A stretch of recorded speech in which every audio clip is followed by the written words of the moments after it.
So this lecture is going to cover oppression. The information that's presented in this lecture is going to come mainly from the readings and also from some supplemental information or materials. So I will be sure to post those materials in the Moodle page. The lecture reflection due for this particular lecture is going to be due for Friday at 5. That is this Friday. So your reading starts out with this quote from James Baldwin. And before I really dive into it, I want to know what you understood of this quote. What do you make of it? I'll give you a minute or two to think about that.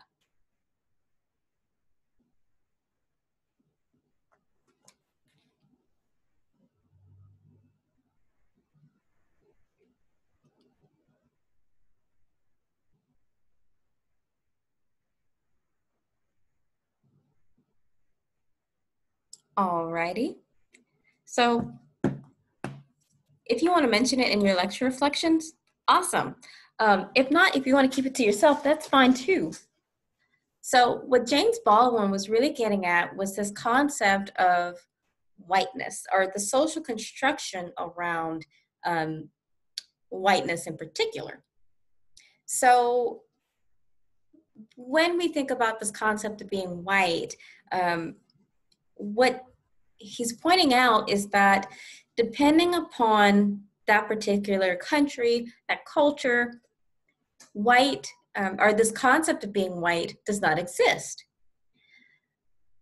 With what we know about socialization, we know that people are socialized into these unequal roles just because of the identities that is ascribed to them.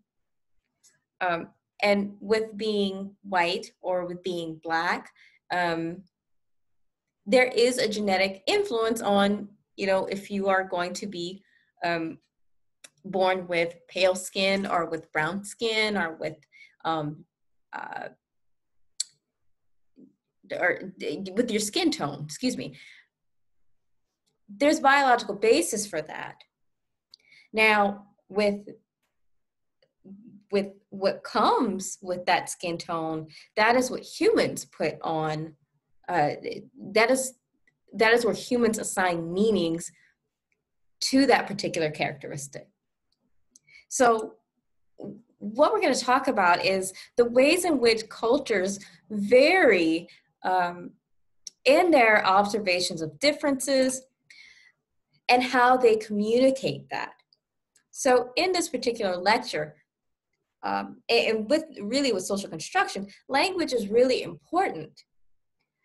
Humans communicate their reality, their experiential realities, to one another through language. And that language provides so much power, or it ascribes so much power to a particular identity. So we're going to talk about what that means in a minute, but something just to take home is that language is really important. And throughout each of the different systems that we talk about, keep that in mind.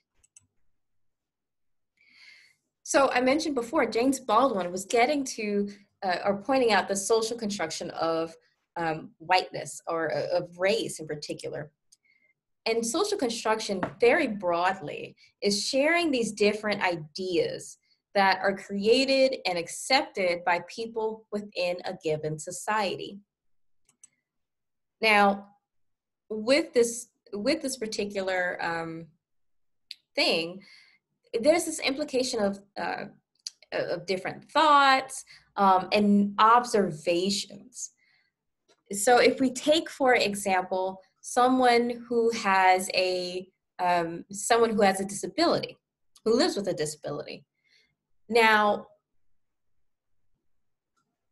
we don't have a conception, excuse me, let me backtrack. So we know that disabilities are this is not to invalidate or deny the reality of people with a disability. to be very clear, disabilities occur and they exist. With social construction, people with social construction around ability status, people have ideas and conceptions of what it means to have, quote unquote, a disability, whether it be blindness, deafness, vision impairment, hearing impairment, mobility impairment, sensory impairment, what have you. There's different ideas on what that looks like. And based upon those impairments, people have their conceptions of that person. So that's in essence what this means. That's what this looks like.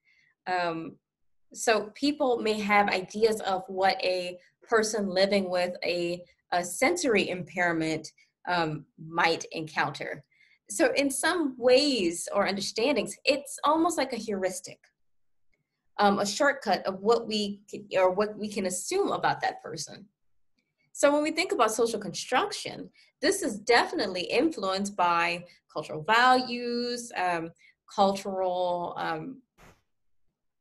conceptions. And people hold these conceptions. And if we remember from the cycle of socialization, they start from, they start from cultural, institutional, and they move through interpersonal and personal levels, and they're reinforced within each level. So when we talk about, for example, what James Baldwin suggested, being white or being able-bodied, we also talked about the addressing model, right, where we have these privileged identities. When we think about privilege, so many different things come to mind. And this is this word has been within the academic literature for several years now. But within recent years, it's, a hot topic, it's a hot subject. Not because it's like a trend, but because there's increased focus around the privileges, the social privileges and economic privileges and political privileges ascribed to certain identities. So before we dive into privilege, what do you think or hear when you see or hear this word?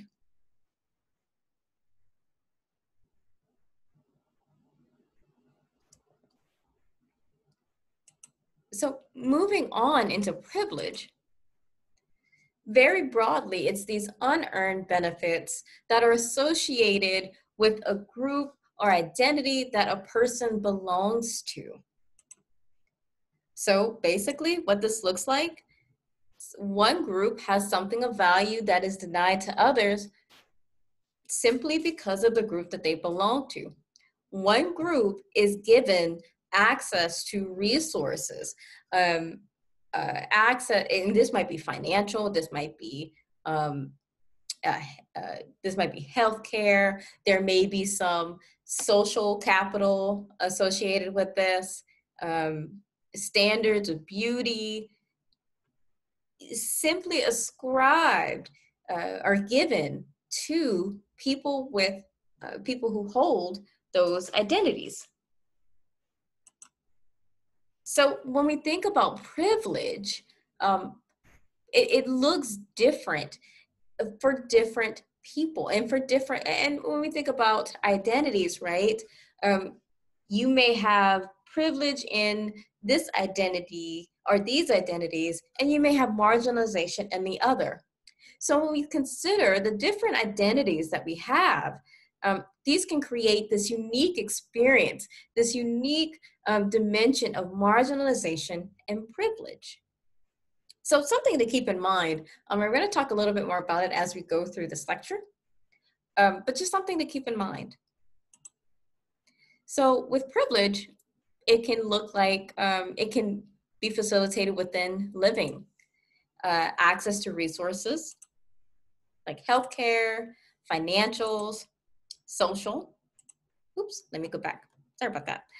So when it comes to living, right, when we think about quote unquote gentrification, what we see is the raising of rent, the raising of value, property values, and the beautification of buildings for different folks who move in that neighborhood. And we'll talk more about this when we get to racial ethnic identity and we start talking about racism. But gentrification is an example, or it's a structural example that provides privilege to live in a safer environment.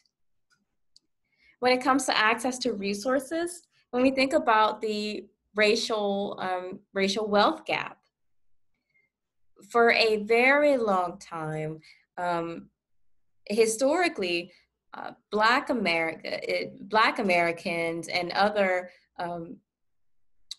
Americans of color were denied access to financial resources, grants, compared to that of white Americans. Access to resources with, when it comes to healthcare,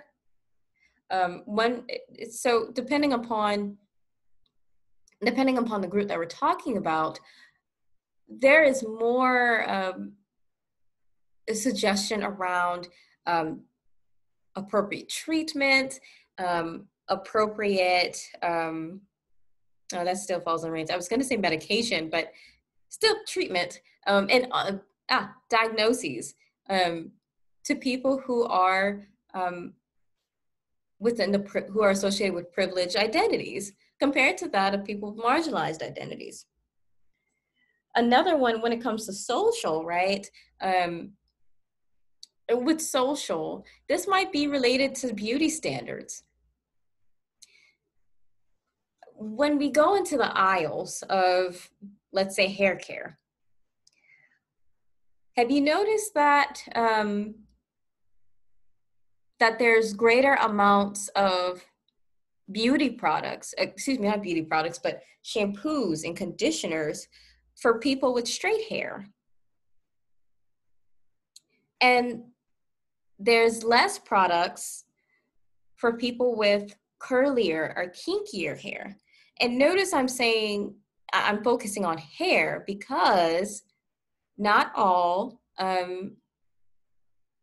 people with straight hair are white, and not all people with curlier, kinkier hair are Black. So that's something to think about. Very broadly, though, you do see differences in hair products. There's also the reference to standards of beauty. We do notice within the literature that there are more references to Eurocentric beauty standards than there are for Afrocentric. And this is just different. And once again, we're very much focused within the United States, but these may be very much different across countries. So something to keep in mind. Another example when it comes to living. So I'll provide this particular document in the link in the Moodle, on the Moodle page. But basically what this is about is the placement of factory farms, our concentrated animal feeding operations, next to racial ethnic minority communities, specifically Black communities, and most of these communities are poor. So when it comes to these factory farming areas, right? What we have substantial research that documents the pollution of these factory farms and the environmental degradation. Also to make note, there's this obnoxious smell and there's chemicals within the air that irritate the eyes, get into the lungs, and they irritate the lungs. What you see up here is an image of a factory farm in an undisclosed location. And what you see here, and this is the lake. If you notice, this lake looks rather, it's red. Water's not supposed to look red, but this one looks red. And that's mainly because of the waste that's being placed into this water. So if you notice here, these little white lines that are sticking out, those are the pipes coming from these factory farms, from these operations, right? Well, at these farmhouses. Depending upon the non-human animal that's being raised in these particular operations, the pollution varies. What we do notice is with pork feeding operations, there's substantially more waste that is being I don't want to say it's being the only word that's coming to my mind is thrown out, but that's being excreted from these operations. And to make note, the pigs, they don't live in the best conditions either. They're very close, very tight on one another. They're attacking each other. And to make note, pigs are very social animals.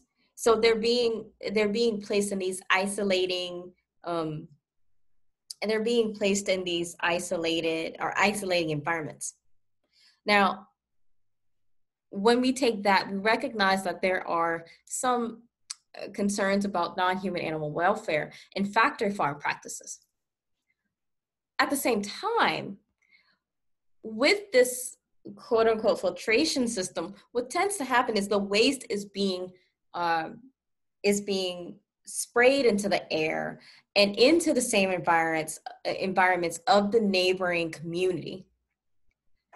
These typically, what we notice is that these communities are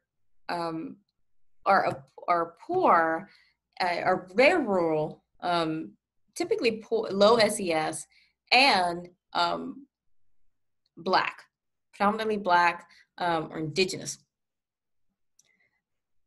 And residents of those neighboring, within that community report eye irritation, lung irritations, and simply the response is just move. And those who have the money to move, they do. Unfortunately, those who don't have the money have no choice but to stay. And even the attempts to have lawmakers address it have fallen on deaf ears. A lot of times these factory farms are placed by these communities given that there is no, or let me not say purposefully placed, because we don't want to assume that. A lot of times they are placed within the closest vicinity to these communities, and there's a lack of social power on that community to address it. The point being is that you don't see factory farms within the vicinity of rich and white communities. So this is just another example of privilege when it comes to living. So I'm curious what folks think about that. And I'll be sure to show you I'll be sure to put the PDF into the Moodle page. Now, oppression, which is the flip side of privilege. And the way that we understand oppression is these different forces, and they connect with one another, that creates and sustain injustice. And with these forces, these facilitate the relationship between privilege and marginalization. So this is basically, you experience, there's the experience in privilege and oppression based upon certain identities. And remember that it's that rare that you observe identities that are predominantly privileged. So you have people who are experiencing these unique forms of oppression based upon their intersectioning, based upon the intersection of their identities. And something to make note, feeling different, excuse me, feeling oppressed and being oppressed are two different, are very two different things. With what we've noticed is with privilege, people don't really have to think about the marginalization of the other, quote unquote. And when there's calling out, there's the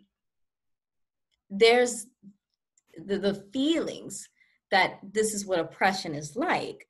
And to be fair, this is more along the lines of some forms of fragility when we've heard of white fragility. And we'll talk more about white fragility when we get to that lecture, when we get to racial ethnic identity lecture. And when it comes to being oppressed is very much related to the structural forces that shape a person's life. So when we think about the differences between feelings and being oppressed, two different things. Just wanted to make note of that. So this is something interesting to look at when we think about oppression. So oppression, much like we talked about with the psychosocialization, it's systemic, interpersonal, and individual at all three of these levels. And so they're very much, these levels are very much interconnected with one another. So you see with institutional and structural, these are things that shape and interact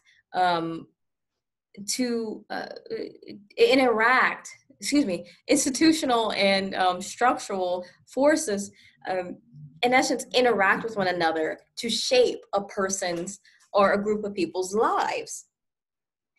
And when we move down from the systemic level into the interpersonal and into the individual, what you see is how people outside of those institutions and outside those structural forces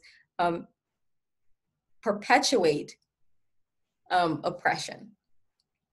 So when we think about individual, I know it's a bit blurry on the individual side, but basically their beliefs and actions that perpetuate oppression, whether these are unconscious and unconscious. And when it comes to the interpersonal, right, when we saw from the cycle of socialization, you had your family, your friends, your peers, the people that teach you at these institutions. They interact between, they serve as the interaction or the mediations between systemic levels and personal levels and individual levels, So your book talks about different features of oppression, and I'm not going to go too much into detail. So I'm just going to click through these so I don't have to worry about it. All right. So restrictive. Basically, I mentioned before, there are structural forces that shape a person's life. And further, they shape the sense of possibility. Pervasive.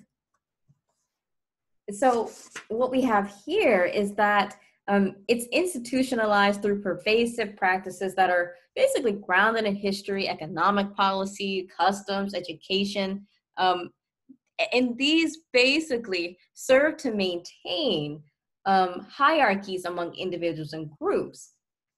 And in that, people are socialized into that system and they internalize the dynamics of it. So they act in the roles that they are assigned to play based upon this system of oppression. Cumulative. So basically, oppression adds up through these different patterns. And it's, like we mentioned before, it's grounded in history. In historical context and detail, they demonstrate the relationship between certain actions, practices, and policies of the past. And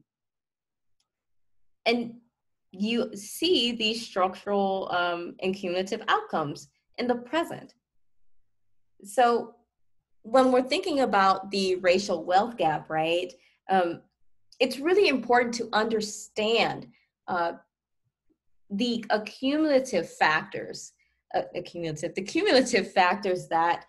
created and continue to sustain it. So in order to understand something that we're seeing in the present, you got to go back to the past. So knowing your history becomes very, very important. Excuse me. Another one is microaggressions. So microaggressions are more, granted, you have to understand part of the past, but these particular slights, they're they're constant, they're daily, and they're very subtle. And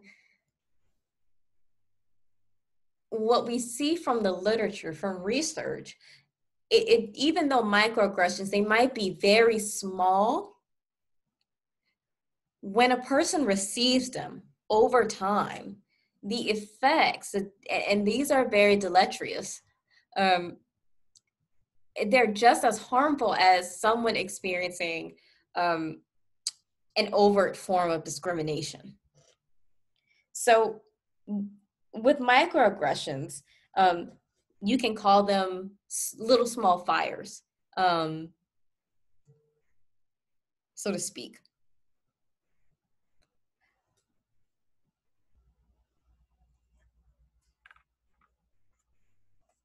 So when we think about social construction, right, we talked about it before, we use these categories to explain the social reality and the allocation of resources that basically make these unequal outcomes seem, seem like they're going to happen, inevitable, excuse me.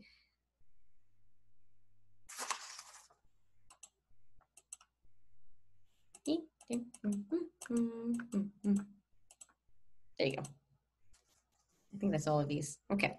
Power hierarchies. So when you look at social construction and what we've talked about so far, basically different groups are classified into these hierarchies. And these hierarchies allow for advantages, status, access, and privilege that are denied to people who are lower in the hierarchy. So basically all this is to maintain the position of those who are dominant. So dominant groups get to hold the power and authority control within their own interest. And basically the dominant group is the one that allows for, or not allows, but is in control of allocation of these resources. So one of the privileges about dominant groups is that there's the luxury to see themselves as an individual. Whereas on the flip side, if there's someone from a disadvantaged group, they don't have the privilege to see themselves as an individual. It's a person. So when we think about calling out, for example, racism, a lot of times there are references to interpersonal, or racism as interpersonal.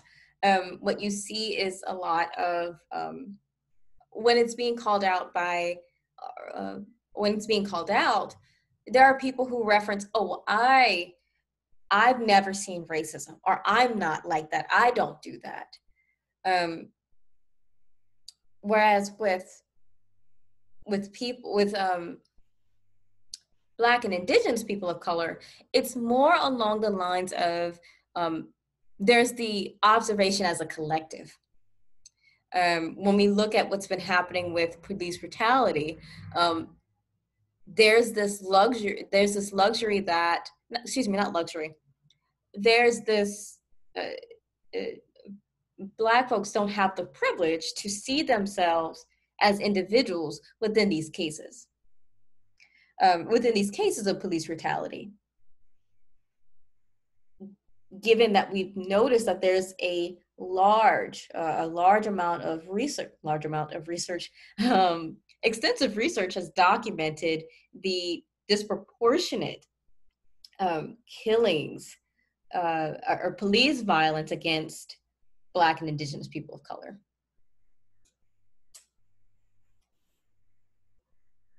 So basically, groups who are marginalized don't have the luxury to see themselves in a more positive light. They're represented typically as less than, inferior, or deviant, and they're seen as representative or members of the social group.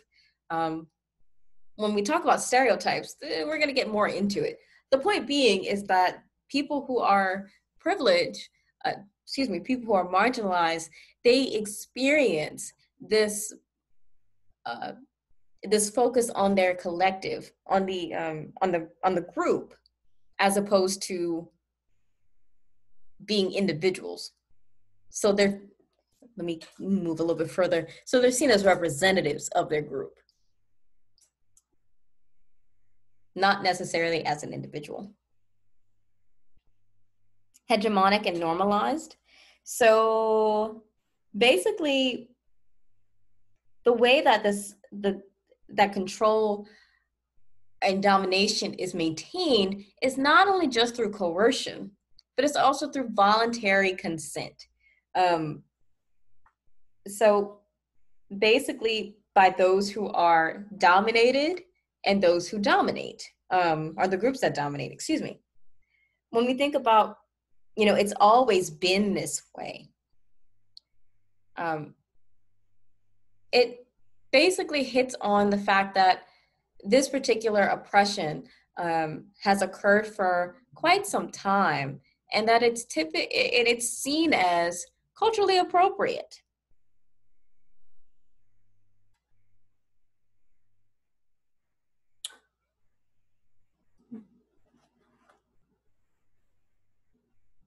Power is relational and dynamic. Basically, this is something that circulates in a web of relationships that we all participate in, rather than something that is imposed on. So going back to the cycle of socialization, remember, we're socialized into these roles. It's not like someone goes into the womb and asks us, do you want to be white? Do you want to be Black? No, no one does that. At least to my knowledge. That'd be weird. But the point being is that power doesn't just operate through people. It's an ongoing system that is mediated by people acting within the roles that they've been assigned to. And and a lot of times, this is unconscious. People don't know, on average, people are not critically aware of the ways in which they continue to perpetuate oppression. And people go into death that way. Internalized. So basically, members of society, they either appropriate, they appropriate and internalize the norms and beliefs to make meaning of their experiences, to fit in, conform, and survive. So people basically learn to incorporate oppressive stereotypes and beliefs that are reflected in the broader society. And these stereotypes and these beliefs, they circulate through everyday language and these different cultural scripts. And with that, a person uses those things to make meaning of their experience. When we think about meritocracy, meritocracy very broadly is this idea that hard work is going to provide you with the fruits of your labor. Now, in theory, meritocracy makes sense. However, what we've observed is that a person who's working as hard as they can, and they're only able to work at a low income level, they're never able to move up. You can't, and to be very, very blunt, you can't tell me that they're not working hard enough. This idea of meritocracy, for example, it moves people to believe that no matter how hard I work, that if I work hard enough, I can move up. I can make it into being a billionaire. When in actuality, it's very, very, very, very, very rare for someone to do so. And when we think about privileged identities can provide us with access to resources to achieve that.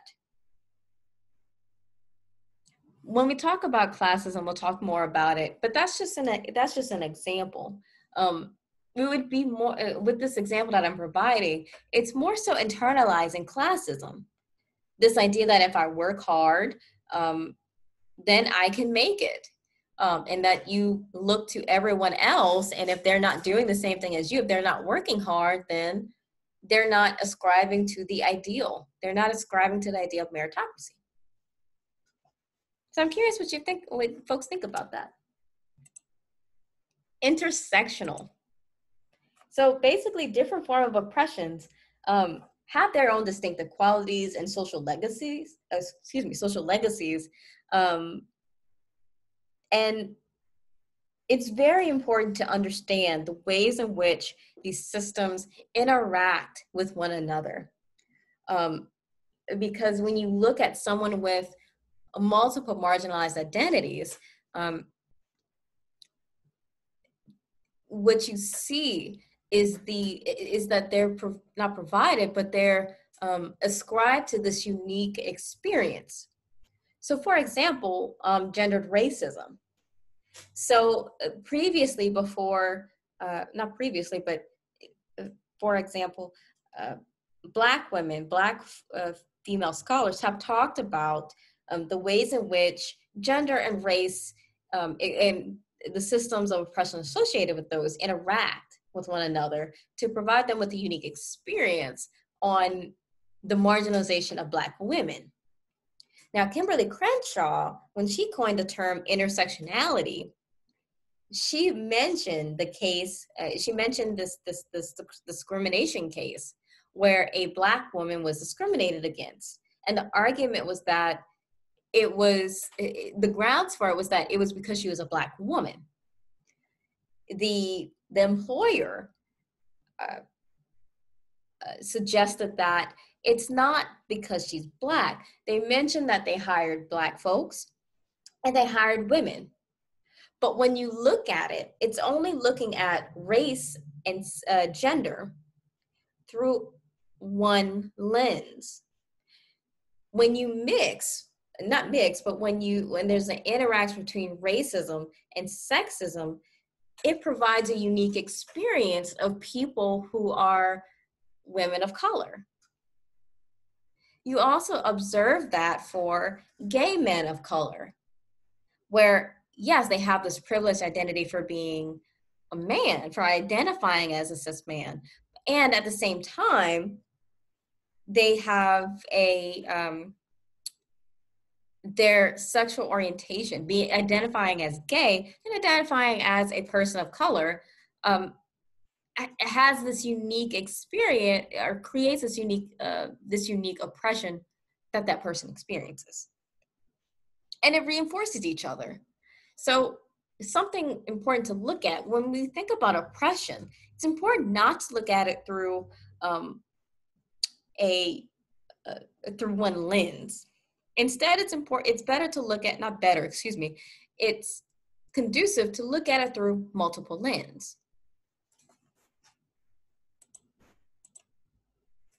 Durable and mutable. Basically, oppression, the system of oppression is resilient, and not in a good way. It's basically able to shift itself to be resilient in the challenges against it. So it adapts. Now, when we think about the civil rights movement, for example, it was a successful way to eliminate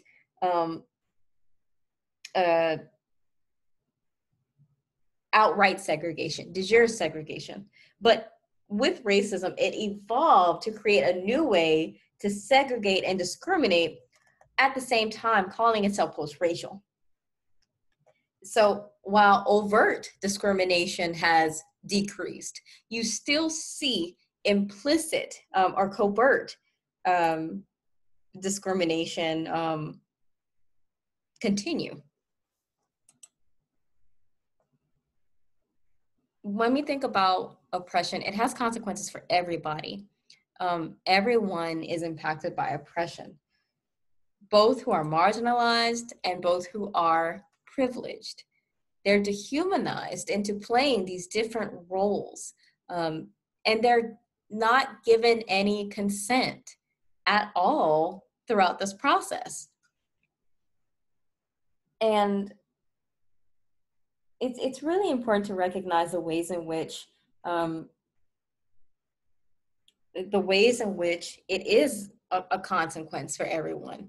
So while people with privilege, they enjoy the privileges afforded to them, remember when we talked about psychosocialization, where there's a disconnection between people who are marginalized and people who are privileged. There's never the chance, or there's the reduced chance, to authentically interact with each other, mainly because oppression keeps us from doing so. So something to keep in the back of your mind when we're talking about, or when we continue to talk about oppression. All right. So now we're going to talk about the different faces of oppression. Your book talks about these 5 faces, and Young goes pretty much into detail about how you can understand oppression through these different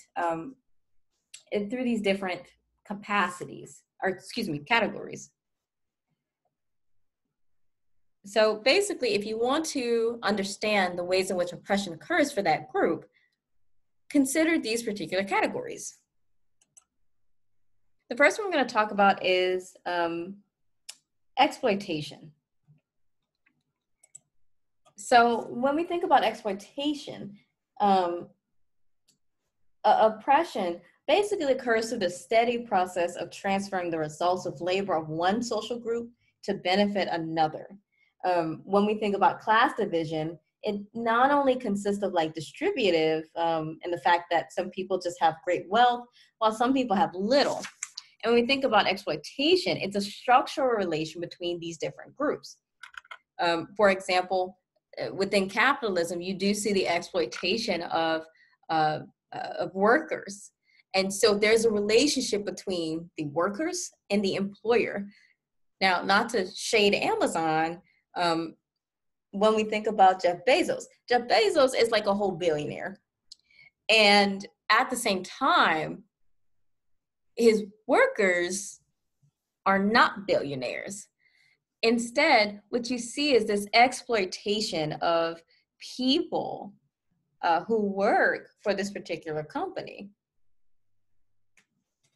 solely for the benefit, not solely for the benefit, but the work that they do benefits another social group. So it benefits people who are middle class, people who are rich, people who are wealthy. And in this case, Jeff Bezos. And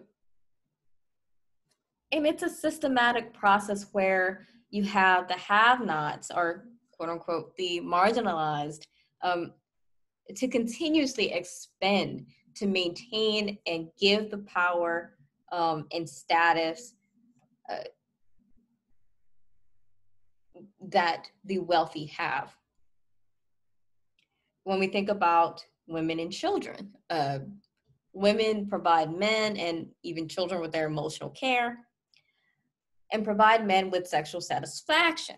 Historically, And within the system of sexism, as a group, they receive relatively little of either from men. And we'll talk more about this when we get to sexism. But when it comes to the seeking of empathy and nurture, men and women turn to women for nurture.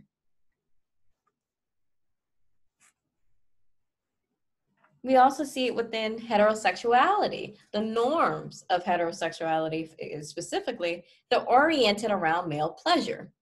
When we think about orgasms, for example, you see a lot of literature, a lot of talk, a lot of discourse around male pleasure and male orgasms, and very little around female pleasure and female orgasms.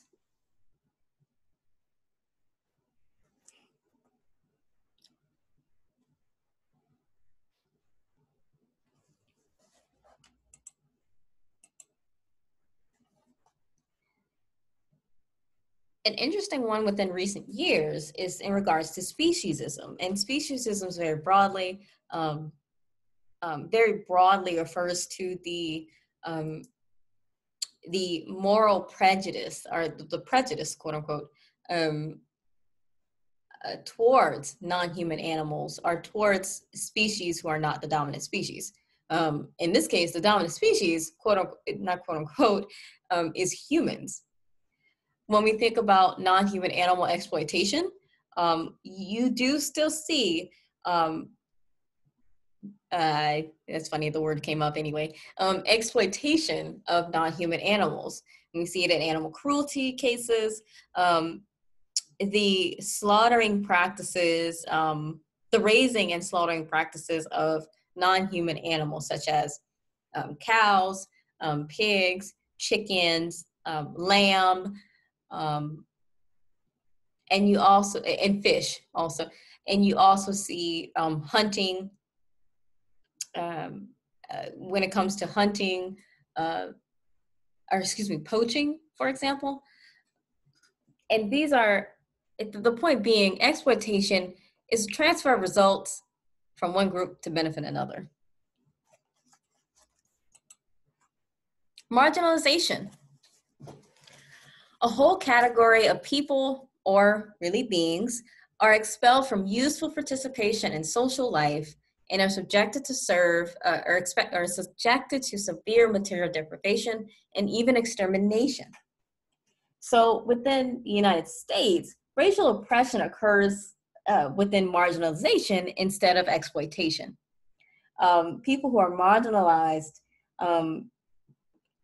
they're not able to really engage and change, not change the dominant narrative, but there is a dominant narrative about them. And your book talks about marginalization being the most dangerous form of oppression, in it that there is material deprivation, which allows for others who are privileged to have many. And the thing about material deprivation, this can be easily addressed through redistributive social policies. And it's not the extent of harm caused by marginalization.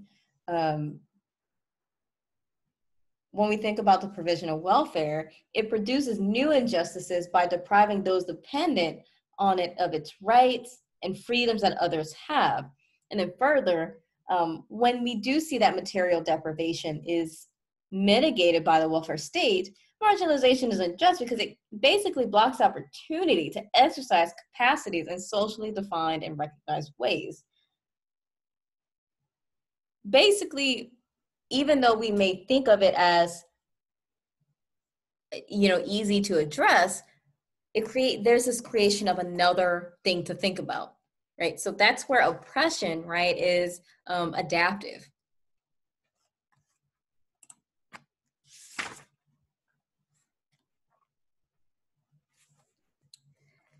let's see here.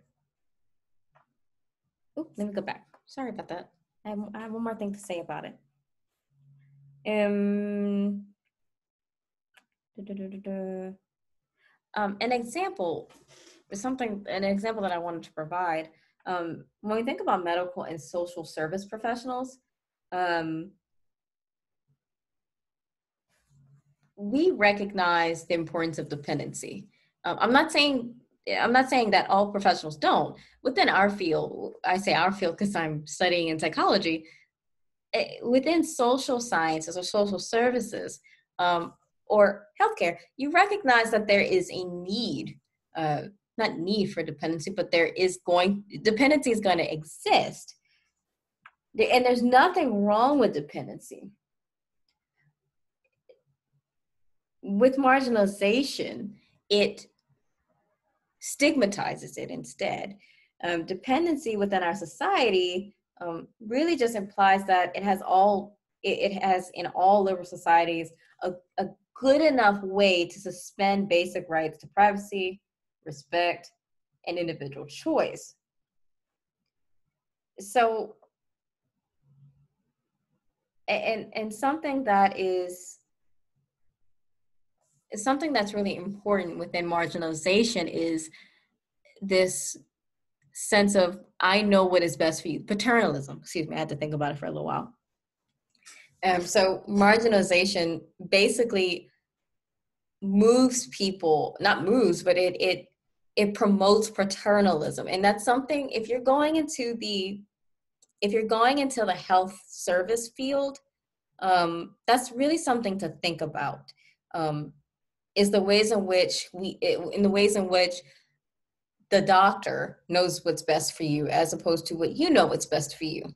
Granted, doctors are trained professionals, but does that mean that they are the experts of that person's life?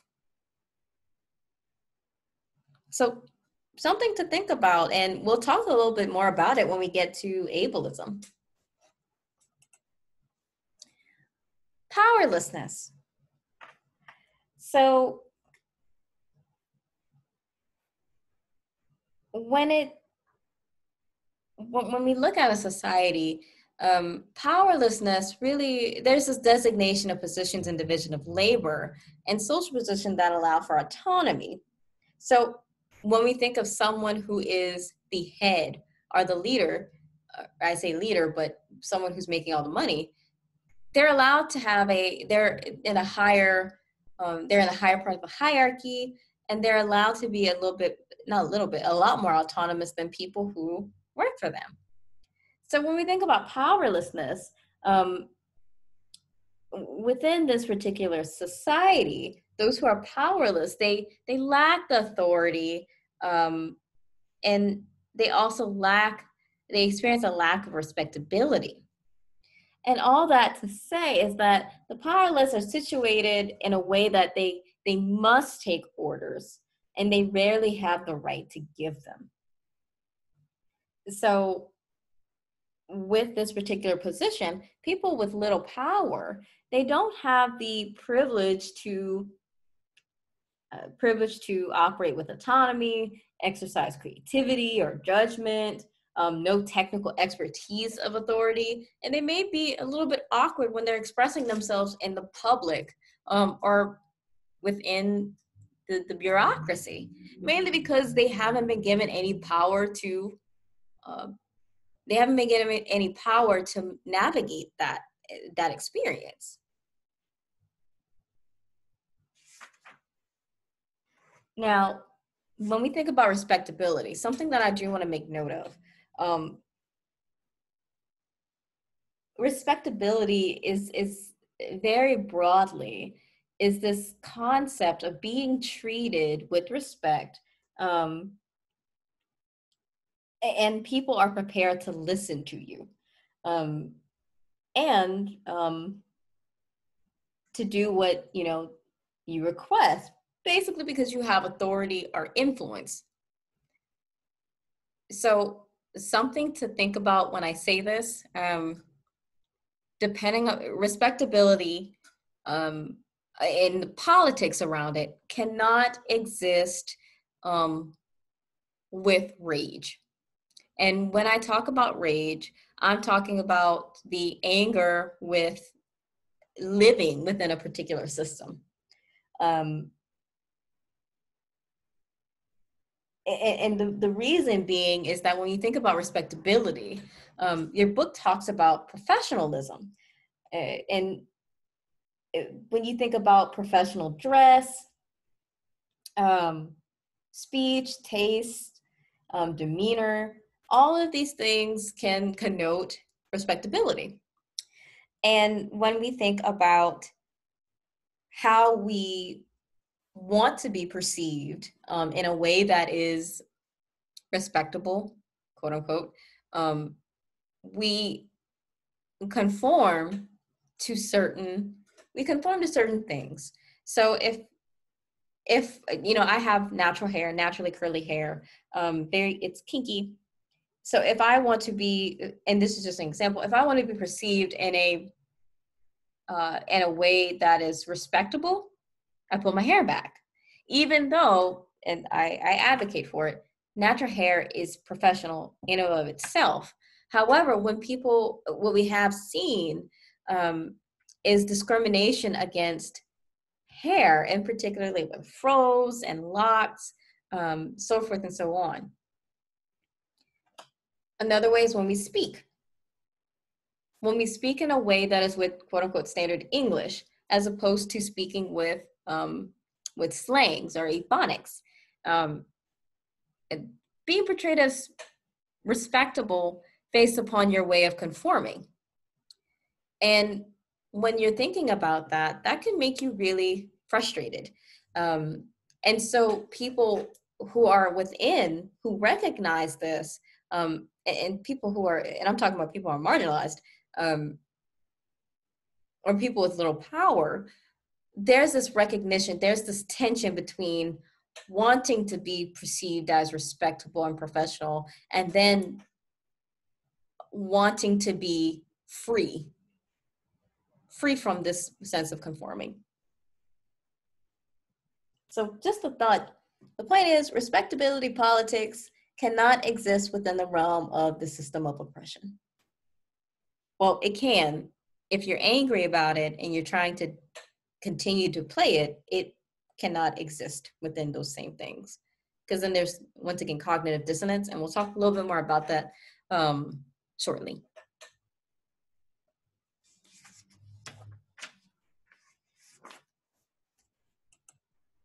Cultural imperialism. Basically, this is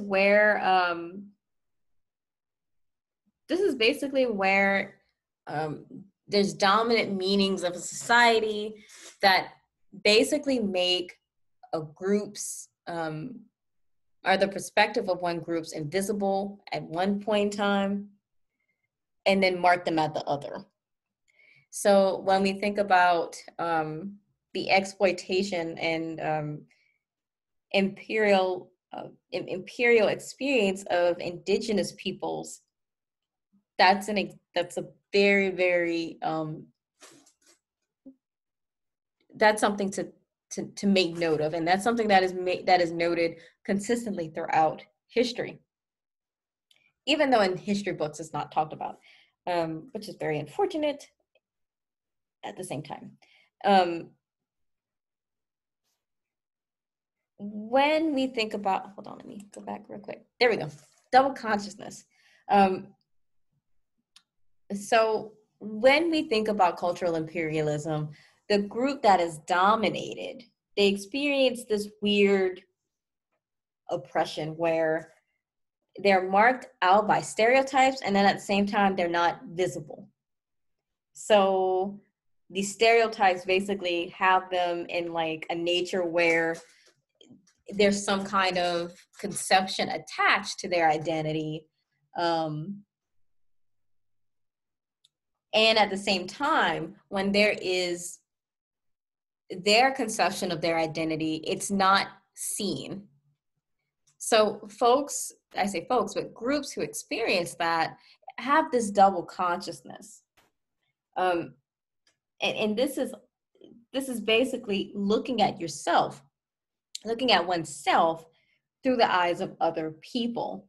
And it comes up when the oppressed subject basically refuses to coincide with these stereotype visions of themselves.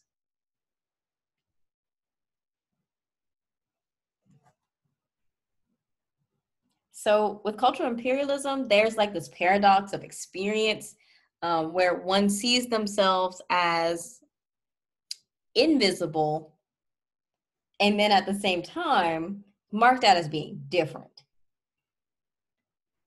And this invisibility comes about when the dominant group fails to acknowledge the perspective that is embodied in the cultural expressions of that marginalized group.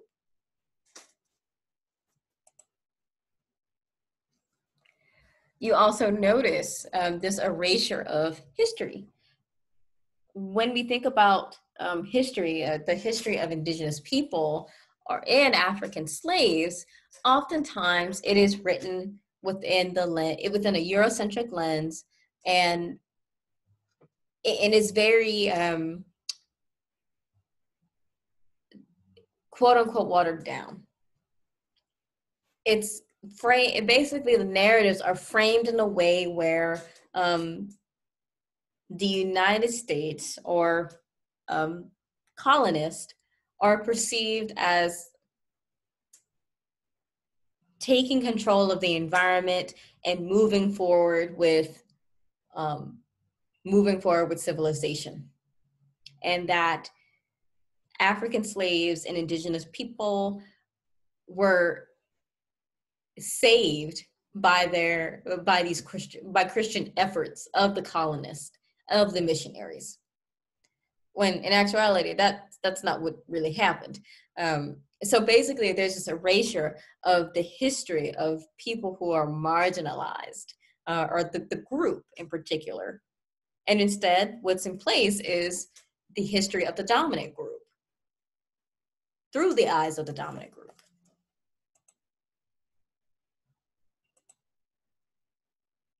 Violence. So this is a social context which makes violence acceptable and possible. Members of some groups, they live with the knowledge that that there's some expectation of random, unprovoked attacks of persons on their property with no other motive but to damage or humiliate or destroy that person. When we think about, within American society, women, Black and indigenous people of color, gay men, lesbian folks, bisexual folks, and folks who are transgender, it all goes around these groups, and even also too non-human animals. The point being is that when there are groups who are considered, groups who are marginalized, what you see is not things around, but the dominance, the social context of what makes this violence appropriate, or considered to be appropriate.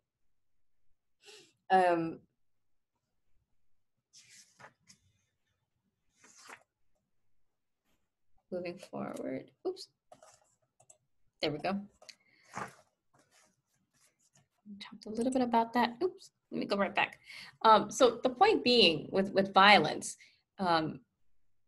it's a social practice, and it's a social given that everyone knows happens, and it's gonna happen again. It's always at like this, the horizon of like social imagination,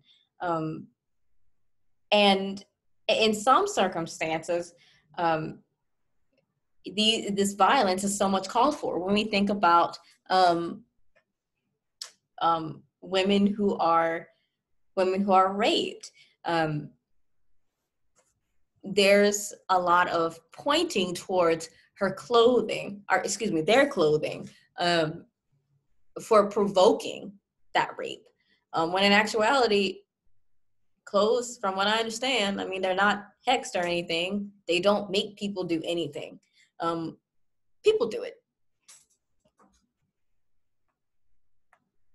Another one, the idea of hounding or teasing a gay man on the dorm floor will occur to many straight college students who are men.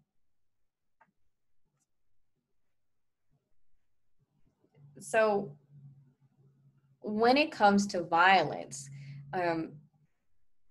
especially group violence, it approaches legitimacy in the sense that it's going to be tolerated more likely. Third parties may find it unsurprising because it happens so frequently, and it's constantly it's a constant possibility. So when we think about all of these different, I can move forward here. So when we think about all these different types of oppression, right? These might be the best way to avoid the exclusions and reductions of, what is and what is not oppression. These are basically ways to determine whether individuals and groups are oppressed instead of just having this full-fledged theory. And that's what Young, the person that wrote this particular section, argued. And when you're looking at these 5 conditions, it's important to remember that different groups of oppressions exhibit different combinations. So basically what they're saying is that you can't look at it from, again, one lens. It's important to look at it through multiple and even intersectional lens. So what I have up here is basically a summary of 5 phases of oppression. So now we're going to be talking about microaggressions, marginality, and oppression. All right, so now we're going to enter microaggressions. So very broadly, microaggressions are these slights, snubs, or insults that convey or communicate a very derogatory message to that person, the person that's being targeted. And these particular snubs, they're based upon that marginalized group membership. Something to think about with microaggressions, they're oftentimes, they're unintentional. Now, that's not to say it's completely unconscious. There are some microaggressions that are very much intentional. So before we move forward with microaggressions, it's important to understand the way in which marginality and oppression operate to facilitate the harmful impact of microaggressions. With oppression, it occurs through imposition or deprivation. So by force or by depriving people. And so basically, these are we talked about these earlier, but two ways in which oppression occurs. And with microaggressions, this is just another way in which oppression is a lot harder to resist. So microaggressions are rather very subtle. And it's mainly because of the way in which oppression operates. Going back to, once again, to the cycle of socialization,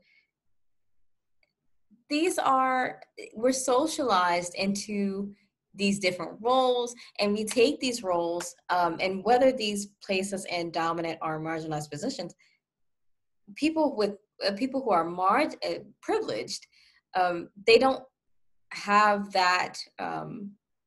There's almost this lack of consciousness around these messages. So Sue and colleagues actually provided, they conceptualized microaggressions in 3 different forms: microassaults, micro-insults, and micro-invalidations. Microassaults are very much, they look like old-fashioned racism, and these are ones that are very much conscious, and they're either expressed are acted out overtly and covertly. And these might occur in epithets, behavior, isolations, or physical violence. So simply saying to someone, go back to your own country, quote unquote, the message that is conveyed is that you don't belong here. And that's very covert. Excuse me, not covert, conscious. Now, micro insults, these are the ones most likely to occur outside of a person's awareness, and it's typically seen as a compliment. Seen doesn't mean it is. So it starts out with something positive and ends with a negative. For example, you're very outspoken for a woman. Notice the compliment, you're outspoken. The ending part, for a woman. So when we break that down, for example, it doesn't appear harmful. When we break it down, it conveys this message that women are not outspoken. Another one, you're pretty for a Black woman. What it conveys with the message, Black women are not pretty, you are exceptional. So with these particular micro insults, when it starts out like this, it's suggesting that that person is exceptional to their group. And so so when you think about it, it's like, wait a minute, like, is this a compliment or is this an insult? It can be both. Excuse me, it's really an insult.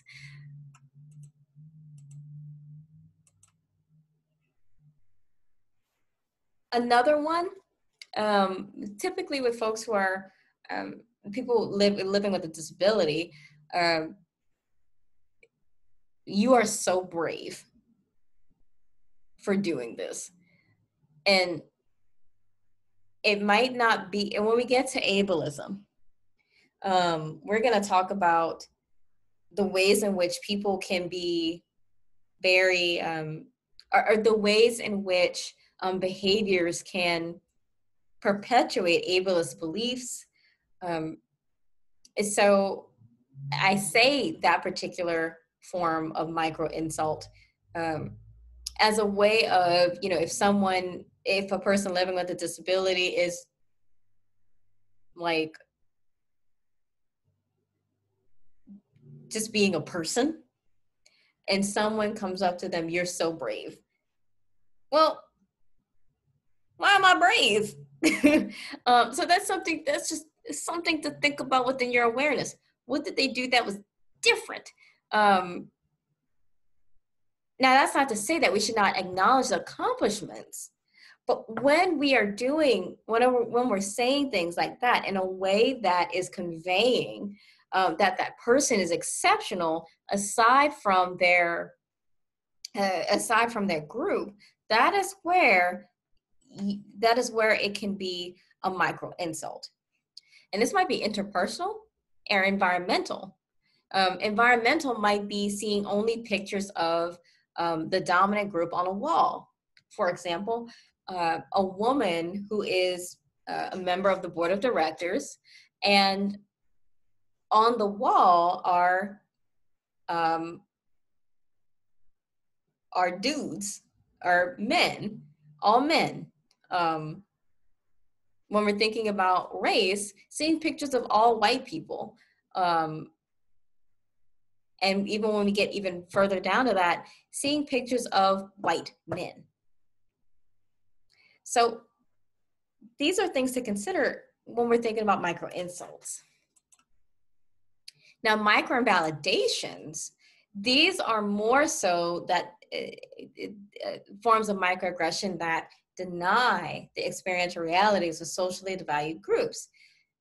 And all that to say is, if someone is expressing their concern related to their marginalization, someone might say a or deliver a micro invalidation that denies that person's reality. For example, I don't see color, or what we call color blindness. I see a human. So when a lot of times when people, when Black and Indigenous people of color are talking about their experiences with racism, um, the use of this term, I don't see color, I see a human, what it does, even though this is something that should be, and this is the one time I'm using should, this is the one time that this is really important, when it's used in a way to deny, or not even used in a way, but when it basically denies that person's reality as um, as a person of color. And you're taking something that's really important, or something that's really uh, a big part of their reality, and ignoring that. So up here, there's a list of microaggressions. This one in particular is very much related to microaggressions within clinical practice. So we'll take a quick look at that. Oops, nope, nope, nope, nope, nope. We don't want to do that. Let me just go ahead and just escape from this. So I'll show you these two files, and I'll make sure that these are in the lecture. Can't look at that. I'm gonna exit out of these two. Can't look at my to-do list. All right. So racial, this one in particular is focusing mainly on racial microaggressions. So I really encourage you to look at this article if you're thinking of going into clinical practice. So let me scroll down here. Also, read up on all these folks too. Read this article. It's really, really good. Helps you be more aware of microaggressions. So here is provided different racial microaggressions that are conveyed to Black and Indigenous people of color. So you have these different themes. So notice with color blindness as a theme, statements that indicate that a white person does not want to acknowledge race. And notice these different statements. When I look at you, I don't see color. There's only one race, the human race. America is a melting pot. So different things, right? We also see some things related to socioeconomic status and class, so forth and so on. And then even further, they provide information about microaggressions that might arise in therapy and counseling. So this is something that that's really important if you're thinking of going into therapeutic practice. And I make the argument that you may look at these within any form of profession as well. So they also provide some education, some recommendations for education and training in this article. Really, really good article to read just to get a one-on-one on microaggressions. And now we're also going to look at this other one. This one provides a lot more microaggressions related to different identities, in addition to that of race. So if we scroll down here, they provide you with the definitions around microaggressions. They talk about racial microaggressions, disability microaggressions, gender microaggressions, sexual orientation, religious belief. And then there's a list of different microaggressions. So some you might see that are very much similar to that article that I just put up there from Sue and Sue and colleagues. Another one, it's some here that focus on sexual orientation. I'm not homophobic. I have lots of gay friends. It sounds very similar to that of I'm not racist. I have lots of Black friends.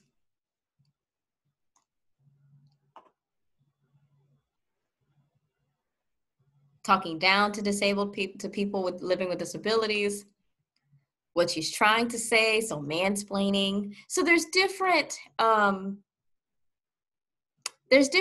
microaggressions, and some that are some that would be, some not would be, but some that are less likely to be said within the given time frame. But I do want to make notice, these are some things that are still being said to people. So to someone who's trans, so what's your real name? Well, they have a name, and use the name that was provided. The point being is that with microaggressions, they deny a person's reality, or a person's access, depending upon the type of microaggressions. So really interesting thing to look at. Please be sure to look at that. And I'm curious to hear your thoughts on it. So now we can go back to the slides. And now we're going to talk about what it is to respond to microaggressions. And it's really important to know that there's a catch to responding to these things. Attribution or ambiguity.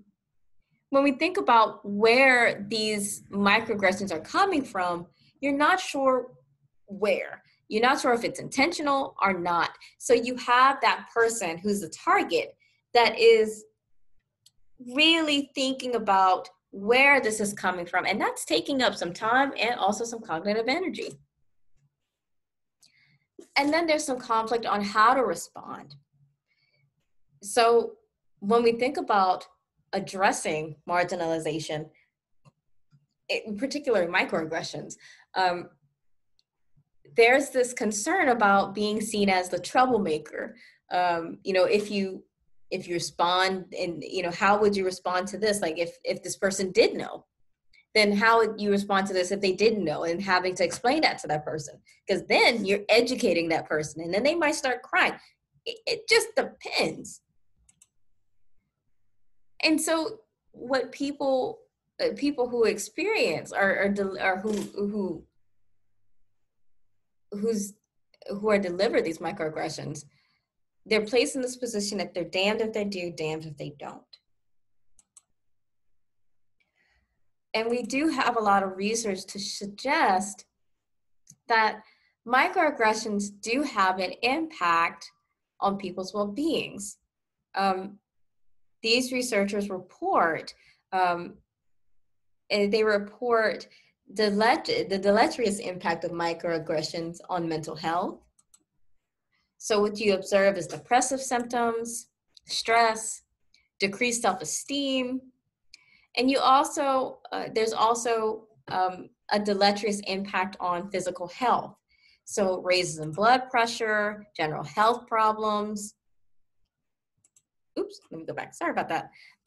So taken together, when people experience microaggressions, or they're delivered microaggressions, there is, you do see an impact on mental health and physical well-being.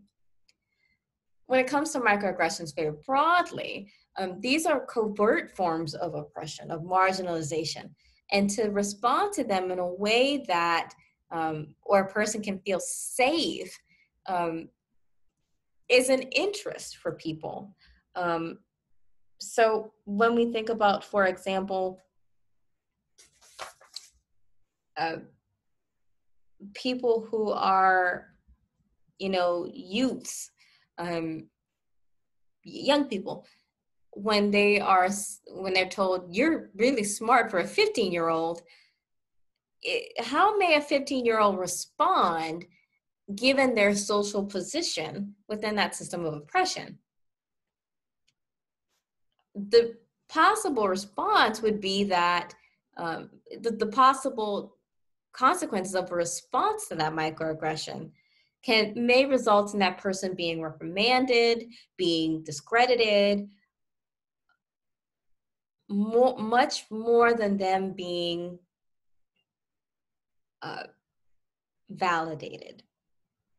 So taken together, we talked a lot about, we talked about different things.